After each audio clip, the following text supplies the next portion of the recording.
the heart of conservation, Daegu, South Korea. In the center of the city was a candle burning demanding the resignation of President Park. Angry at corrupt political authority, the voices of judgment on the present sound throughout the city square.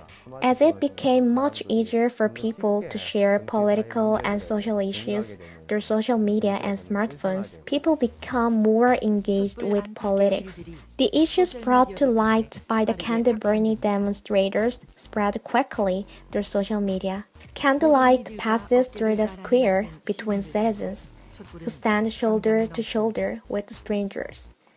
What started with one candle, passed from person to person, has become a light of the universe.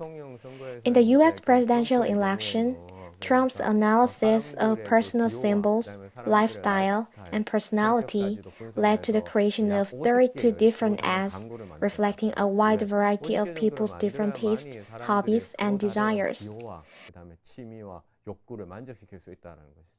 As the function of social media becomes much more specialized and segmented, it is getting severe that people want to find some specific group of people who coincide with their desires, opinions, and values.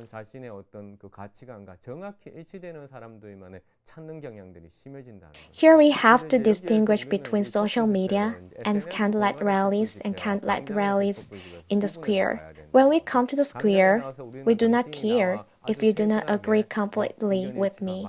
It is a face-to-face global exchange, even with those of a different political orientation. However, it would be different for social media. On the internet, when people read comments with different ideas about the candlelight protest, they often argue with each other and leave mean-spirited replies to those comments. Thus, there is a real difference between the candlelight protests on the ground and how it appears in social media. Professor Park Han-woo of Yeungnam University, who is studying Bigdata, analyzed the changes in online comments on the social media during the candlelight vigils. After the first meeting, I focused on specific issues and the frequency of commenting on politics increased. In addition, there was a phenomenon that there were increased numbers of overlapping commenters during the 4th, 5th, and 6th protests. It means that people who made comments on the 4th event came back on social media to reply during the 5th one and returned again for the 6th event to further comment. There are lots of cases like that of people returning to the discussion.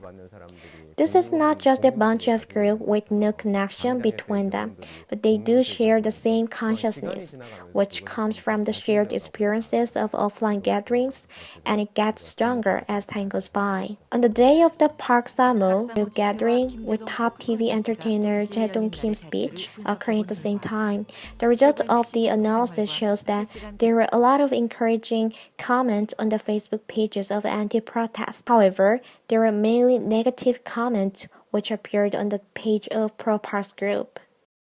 When we compare the comments of the Pro-Park's group with the comments of the anti-Park protest page, the comments posted to the Pro-Park's group are negative, and the comments often disparage the elderly, and there are emotional emoticons and internet slang. And they reply to comments over and over again.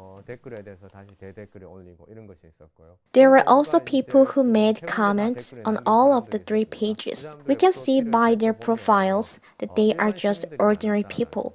There are many people who are politically conscious and have a lot of social interest. If you look at people who left a lot of comments in Daegu, you can see that non-political people, just ordinary citizens, are leaving online comments.